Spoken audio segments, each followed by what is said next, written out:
Sziasztok, sok szeretettel köszöntök mindenkit. Most egy kicsit megszakítjuk a Dubai utazó filmek sorozatát, és életem első rádiós interjúját hallgathatjátok meg.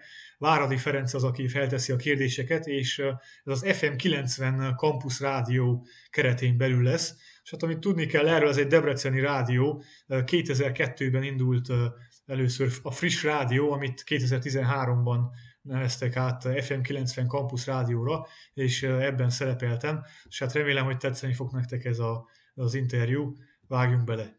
A vonal túlsó végén Pataki Előd van, őt köszöntöm. Szia Előd! Hello, sziasztok! Kolozsváron élsz. Be kellene valakinek mutatkozni, most akár nekem, és megkérdezném, hogy mivel foglalkozol Előd a szabadidődben, akkor miket mondanál nekem, meg a kedves hallgatóknak? Elég aktív vagyok, szabadidőmben verseket, novellákat szoktam írni, ezen kívül pedig egyfolytában utazásokon jár az eszem, hogyha éppen nem is tudok menni sehova, akkor azon ügyködöm, hogy előkészítsek valamilyen újabb utazást, ugyanis ezeket eléggé figyelmesen szoktam megtervezni. Videókat is készítek róla, vlogokat. Ezek elég komoly típusú vlogok, tehát nem igazán az a típusú vlogger vagyok, úgymond, aki így viccelődve és inkább a szabadidős foglalkozásokra fókuszálva bemutatja az illető országot, hanem inkább érdekesebb történeteket, sztorikat szeretek elmesélni, akár történelmi adatokat is.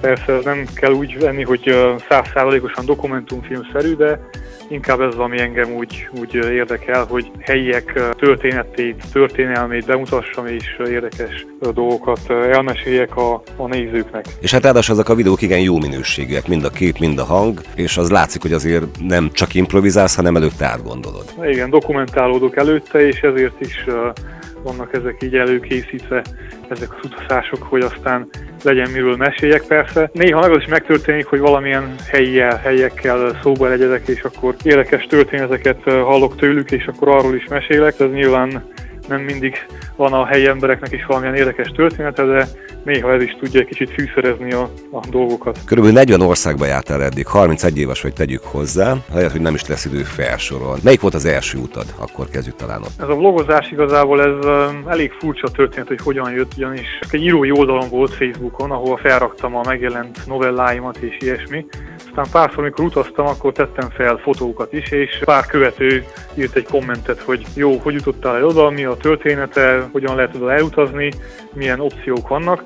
És akkor innen jött az ötlet, hogy lehet, hogy sokkal színesebb lenne az, hogyha inkább egy videós beszámolóban értesíteném az oldal követőit, mert abban a pillanatban már voltak pár ezren, és így indult igazából ez a videós dolog. Most hát első ország, ahol ilyen videót készítettem, az Kína volt talán, vagy India, de erre már nem emlékszem pontosan. Na már így kevered ezeket a nagy országokat? Tehát olyan sok helyen voltál, érted? Akkor még telefonnal készítettem ezeket, és azok még annyira nem is voltak jó minőségűek. Na, itt azért zárójelben megjegyezném, hogy ez nem nagy képűségből volt, hogy hát Kína vagy India vagy ilyesmi, hanem tényleg akkoriban nem vettem komolyan ezt a vloggerkedést, és tényleg csak telefonnal vettem fel. És az első, azt Indiában készült az első ilyen utazási beszámoló, viszont tényleg azért nem emlékeztem rá, kicsit zavarba is voltam, mert ugye első telefonos interjú, első rádiós interjú, tehát emiatt kicsit zavarba voltam és belebonyolódtam a mondani valómba, de ez tényleg Indiába készült, és akkor én nem is gondoltam arra, hogy ezeket YouTube-ra rakjam fel, vagy esetleg ezzel majd a YouTube-on lehetne hosszú távon valamit kezdeni, szóval tényleg csak az írói oldalra, Facebookra töltöttem fel, és tényleg csak az akkori követőknek és a barátoknak így sima beszámolóként, tehát nem volt vele semmilyen más célom. Hát igazából tavalyi év során sikerült egy GoPro-t beszerezni, és azóta igazából kicsit dobott a videóknak a színvonalán, amik YouTube-ra is fel vannak töltve. Na mondjuk néhány egzotikus országot, két nagyot már kiemeltél, Indiát és Kínát, oda sem naponta vagy évente jár az átlagember. Akkor legyünk most egy kicsit olyan bulvárosak, a legexotikusabbak közül említs meg egyet-kettőt. A legexotikusabb az Brunei szultanátus volt, ezt emelném ki. Igazából ott nincs is sok látnivaló. Egy diktatórikus országról beszélünk, ahol még mindig a szultán az egyeduralkodó, és törvényeket hozhat egyébként a világ egyik leggazdagabb embere is. És hát ebből sajnos az országlátogató sok minden nem láthat, de ettől függetlenül nagyon érdekes ország, és magyar útlevéllel nem kell vízum sem. Ez egy egynapos utazás volt, mert Malajziában jártam, Kuala Lumpurban, és onnan van egy direkt járat, és akkor hajnalban felkeltem és eljutottam oda. Nagyon furcsa volt, mert nagyon kevés turista járott, és a helyiek az utcán köszöntek, mosolyogtak, megkérdezték, hogy miért jöttél meg. Egyébként muszlim országról is van szó, tehát nagyon-nagyon durva törvények vannak, például lopásért. Most inkább kihagyom, mert nem vagyok biztos, nem emlékszem konkrétan, inkább a szemletelést hozom fel, az 100%-osan benne van a memóriámban. $300 amerikai dollár büntetés jár szemetelésért. Hogyha még egyszer elkapnak, akkor akár 1 évig terjedő börtönbüntetés is, tehát nagyon komoly törvények vannak. Igen? Ezekkel te nyilván tisztában voltál, hisz csak úgy nem esik be az ember egy ilyen országba. Igen. Ezért is, amit kiemeltem, hogy mikor nem utazok, tehát például ilyenkor télen, vagy amikor nincs rá lehetőségem, akkor ez is egy szenvedélyem, hogy olvasgatok ilyen egzotikus országokról, vagy előkészítek akár utazást, és ez egy elég komoly dokumentáció, és van egy Excel listám, amiben benne van egy ilyen úti cél listának lehetne nevezni, és akkor mindegyik országon belül pedig városokról, régiókról vannak különböző kisebb jegyzeteim, hogy mikor érdemes odafigyelni, mikor érdemes odautazni. Az időjárást is leszoktam jegyezni, ugyanis például, hogyha Karib térségbe utazna az ember, akkor ott hát nem túlságosan javaslatos a tornádó időszakban oda látogatni, úgyhogy ez is egy nagyon fontos tényező, hogy mikor, hova utazzon az ember. Nyilván a zsebedben nem fogunk turkálni, annyit árulj el, hogy a vlogoknak a nézettséggel tudja már finanszírozni az úti költségedet, vagy még oda nem jutottál el? Oda nem, sajnos a YouTube megváltoztatta az előfeltételeket, tehát 4000 óra megtekintési idő kell 12 hónap alatt, ami elég sok azért 4000 óra, és igen, aki nem túlságosan fektetett be bele, annak általában nincs is olyan nagy nézettsége, tehát most jelenleg olyan 5500 követőnél tartok a YouTube-on, ami a nagy vloggerekhez képest abszolút semmiség, és az új feltöltések pedig csak olyan 100-200 megtekintéssel járnak, akármilyen érdekesek is ezek a tartalmak. Ez azért van, mert a Facebook és a YouTube is eléggé bevezette azt, hogy ha a szerző nem fizet, tehát nem kér fizetett hirdetéseket, akkor még a saját követőihez sem jut el a tartalom.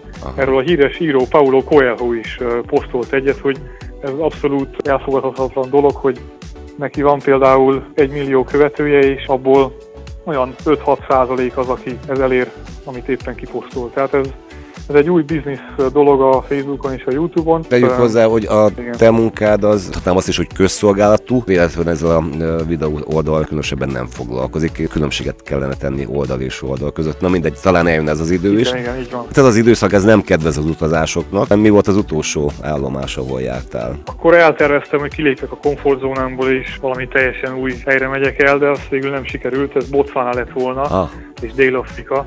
És Afrikában én nem jártam sosem, és találtam elég olcsó repjegyeket. Ez pont áprilisban lett volna, és a pandémia miatt sajnos ez törlődött, úgyhogy nem is utaztam sehova egész évben, egészen novemberig, amikor is a főnökön beszólt, hogy túl sok szabadnapom van, és muszáj kivegyem, és akkor újra megint neki láttam keresgélni, és egyedüli ország, ami még úgymond nyitva tartotta a határait, az Egyesült Arab Emirátusok volt. Koronavírus teszttel lehetett bejutni, nyilván negatíva, és ez volt az utolsó úti célom. Mindig viszont folytatjuk a beszélgetést egy zene után Pataki Előd vloggerrel.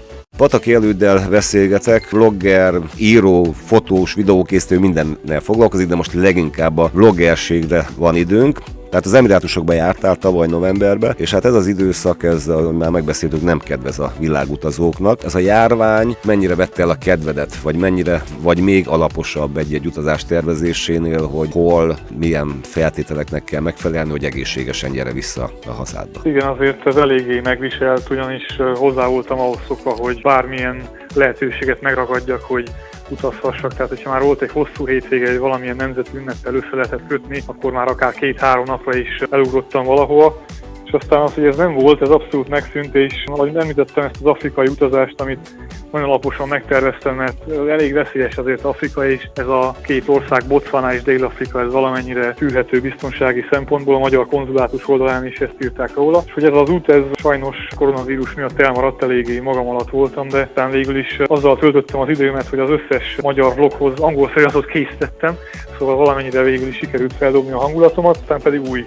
új utazásokat terveztem, ahogy mondtam, van ez az Excel listám, amiben több kritérium alapján úgy meg van tervezve valamilyen szinten az út, ezt bővítgettem, tehát inkább ezzel foglalkozgattam. Ugye hát vannak írott törvények, de vannak iratlan törvények is egy olyan országban, ahol mondjuk diktatúra van és effélék. Ezekre hogy lehet felkészülni? Ilyenre jók például a vlogok, például azok is, amiket én készítek, tehát szoktam utazási tanácsokat adni a videóimban, például azzal kapcsolatban is, hogy hol lehet olcsón szuveníreket találni, vagy bármilyen más olcsó hajótúrát találni, tehát ilyen tippeket is szoktam adni, de a biztonságról is általában beszámolok ezekben a videókban. És hát én hogy csinálom, én is ugyanúgy rákeresek más vloggereknek a témájára, vagy esetleg fórumokra, ugyanis bizonyos fórumokon azért beszámolnak az ott járt turisták, hogy ők hogy látták és milyen iratlan szabályok vannak. Most hát például itt a Brunei Szultanátusban megsültem, 35 fok volt kb. Májusban, de hosszú nadrágban mentem, mert tudtam, hogy rövid nadrágban akár csúnyán néznek és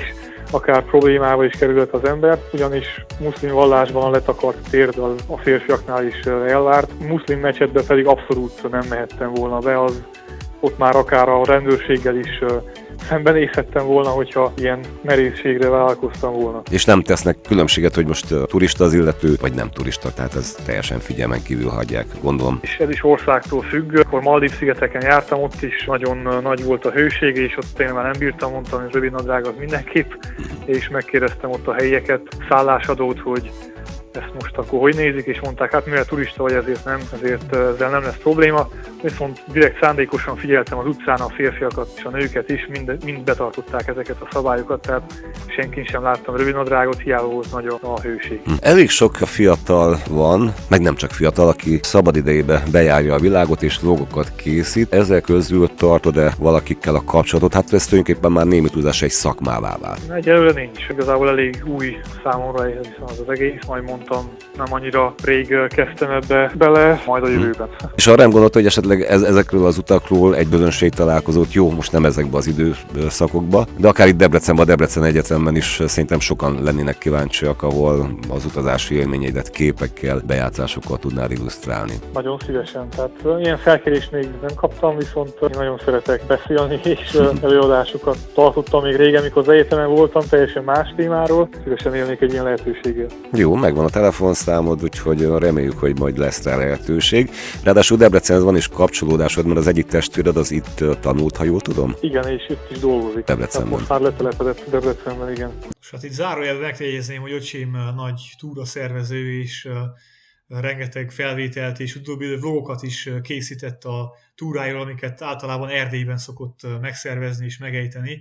A legtöbb felvétel az erdélyi Szigethegységből származik, szóval ezt belinkelem nektek itt a videó leírásába, hogyha kíváncsiak lennétek rá. Civilben mivel foglalkozol? Én informatikus vagyok, egy informatikai cégnél dolgozok itt Kolozsváron. Matematikát és informatikát végeztem az egyetemen, aztán került elhelyezkedni a szakmában. Verseket, novellákat is írsz, könyved jelente már meg? Újságban és irodalmi folyóiratokban jelentek meg. A könyv az egy hatalmas álom számomra. Egyelőre még nem gyűlt össze annyi novella, hogy esetleg ki lehetne adni egy novellagyűjteményt. Nekifogtam egy regénynek is, most kicsit el vagyok akadva benne, mondhatni. Ihlet az nem igazán van, ugyanis a koronavírus miatt elég kevés hatás ér. Általában abból merítek ihletet, hogyha találkozok valamilyen érdekes személlyel, vagy valamilyen nagyon érdekes utazás, vagy valami, ami így megérint. Most ugye eléggé kevés a hatása az emberre, így a koronavírusról főleg, hogy legtöbbször az ember otthon ül, úgyhogy ez most kicsit jegelve van. A te munkád meg az abszolút inkább home office jellegű, tehát az informatikus otthon is. Igen, tehát március óta már az irodába se járunk be. Ez egy világutazónak nem a legjobb időszak. Világutazónak sem, igen, teszem hozzá. Az biztos.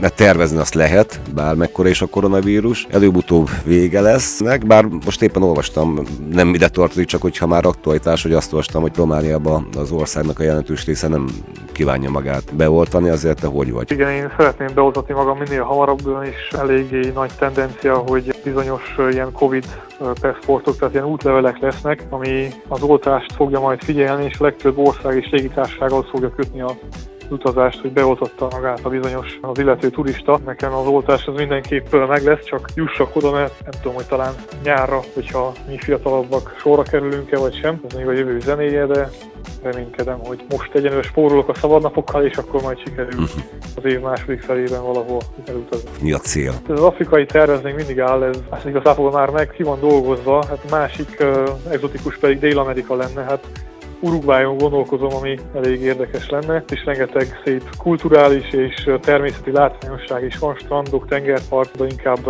nyáron már, mint az itteni nyár alatt lehet oda látogatni, ezen gondolkozgatom. Más dél-amerikai ország kicsit veszélyesebb, nyilván oda is sok turista ellátogat, és hazatértek biztonságosan, de azért van pár elég necces hely, ahol főleg egyedül utazók számára nem annyira ajánlott. Azt kívánom, hogy minél előbb te is tudj utazni, hogy erről beszámolj nekünk, vagy akár a debreceni egyetemistáknak, vagy Debrecen lakóinak egy-egy közönség találkozó kapcsán. Ígérem, hogy majd ebben igyekszünk neked segíteni. Pataki Előd vloggerrel beszélgettem. Köszönöm szépen, Előd, és sok sikert neked. Én is köszönöm szépen, jó egészséget mindenkinek, viszont. És hát remélem, hogy tetszett nektek ez a kis interjú. Természetesen engedélyt kértem a rádiótól, hogy felrakhassam a YouTube-ra ezt a hangfelvételt, beleegyeztek, szóval ezzel abszolút semmilyen jogi probléma nincs. És hogyha tetszett ez az interjú, akkor, és ha még nem tettétek meg, akkor kérlek iratkozzatok fel a csatornámra. Legyen szép napotok, sziasztok!